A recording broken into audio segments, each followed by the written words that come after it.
May tanong sa akin, ano po ba dapat gawin? Hinaharas po ako ng isang ola. Nag-loan po ako sa kanila ng 2,500 pero nakuha ko lang po ay 1,300. Tapos due date ko ngayon, kahapon pa lang po, hinaharas na nila ako at hanggang ngayon. Nakiusap naman po ako hanggang Sabado dahil dun pa lang po ako makakasweldo.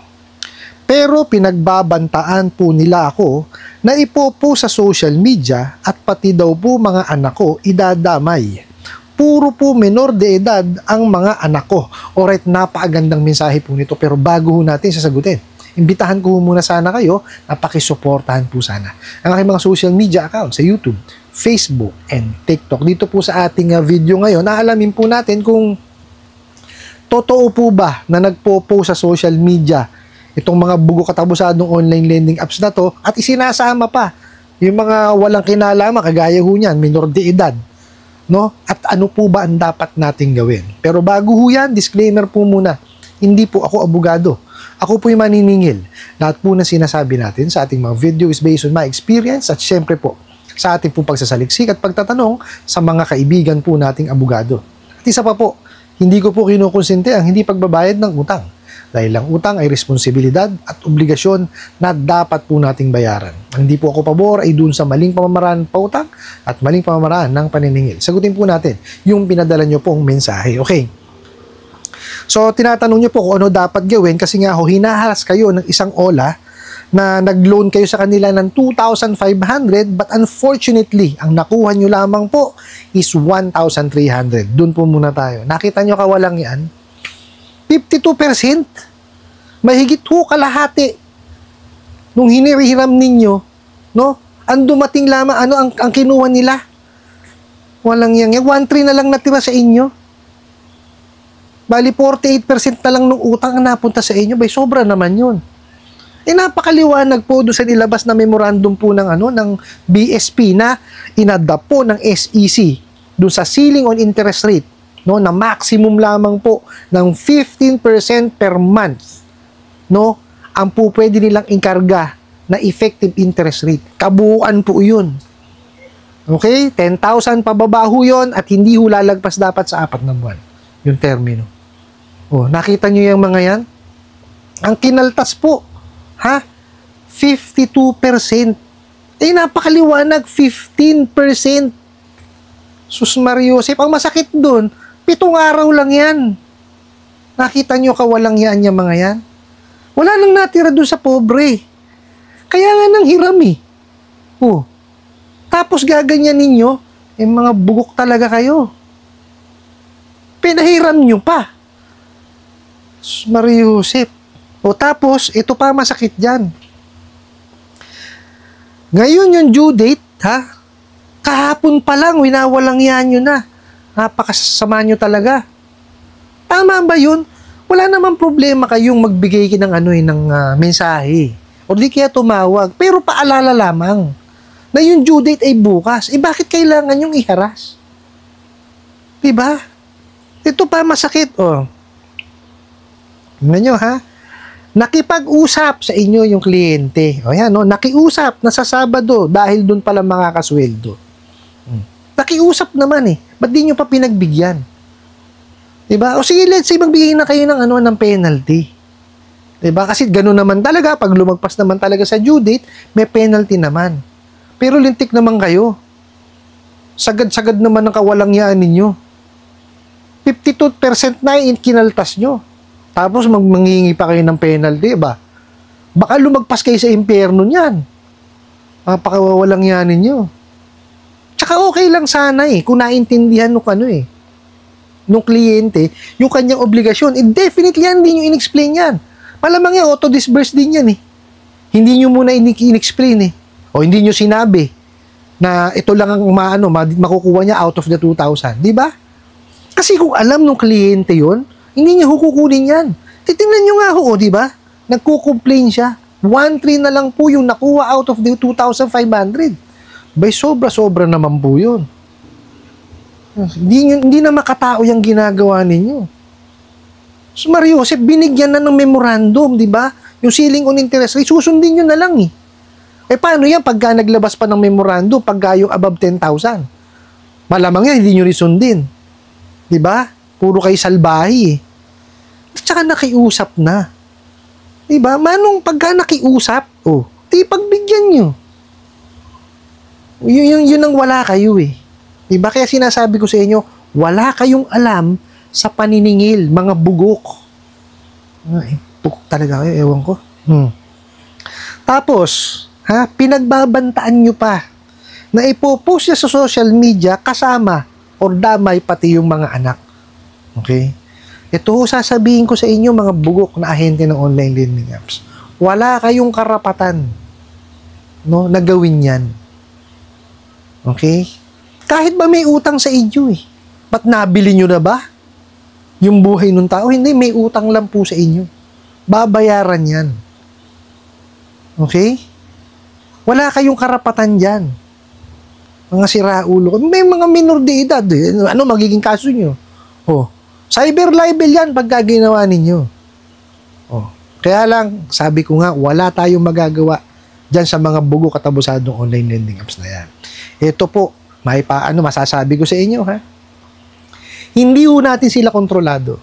Yan ho ang bitter truth dyan. Gagawin ho ng mga bugok na yan kung ano ang gusto nilang gawin. Kagaya niya, collection by shaming. Diba? Nanghaharas. Wala ho talaga kasing alam sa paniningil. Hindi ho natin sila kontrolado. Ngayon, eto po ang maipapayo ko sa inyo. Okay? Dahil nga hindi ho natin sila kontrolado, bakit ho tayo magpapaapekto? Di po ba?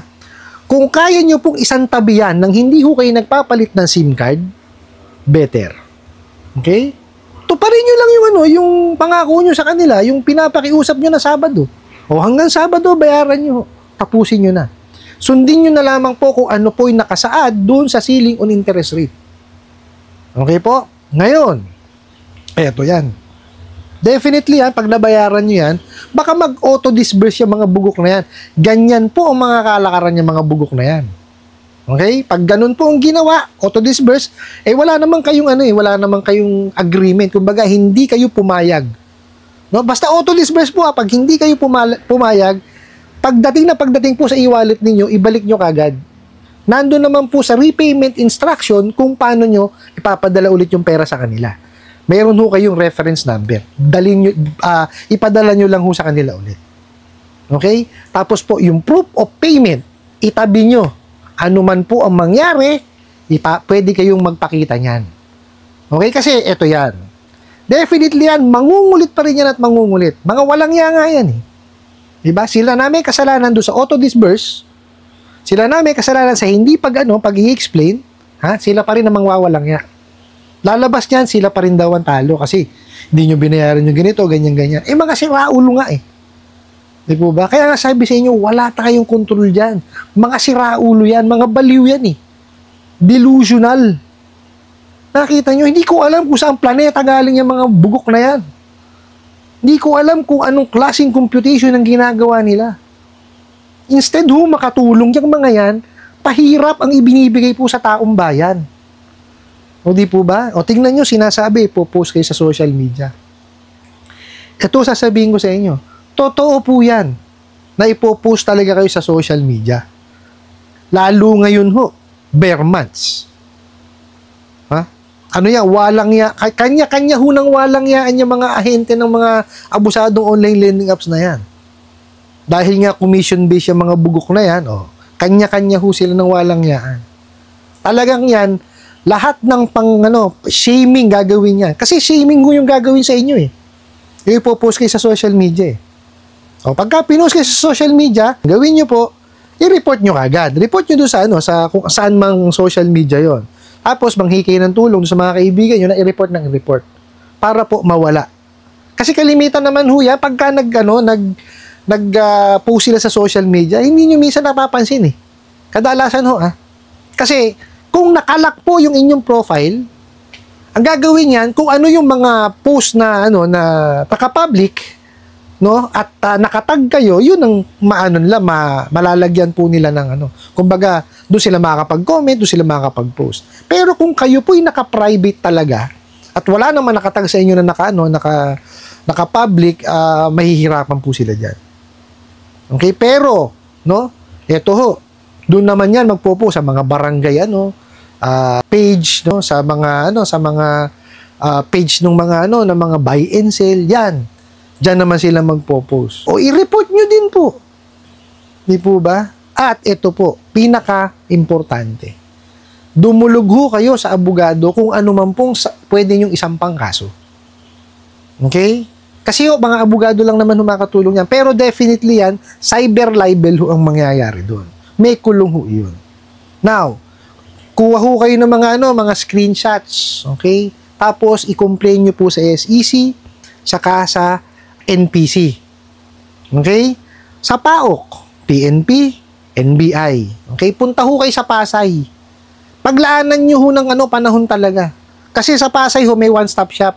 So, ibig sabihin ho, yung mga sangay ng gobyerno dyan, SEC, NPC, PAOK, PNP, NBI, nandun ho yun. So, isang punta na lang kayo, isang salang na lang kayo. Dalhin nyo lang po yung inyong mga ebidensya.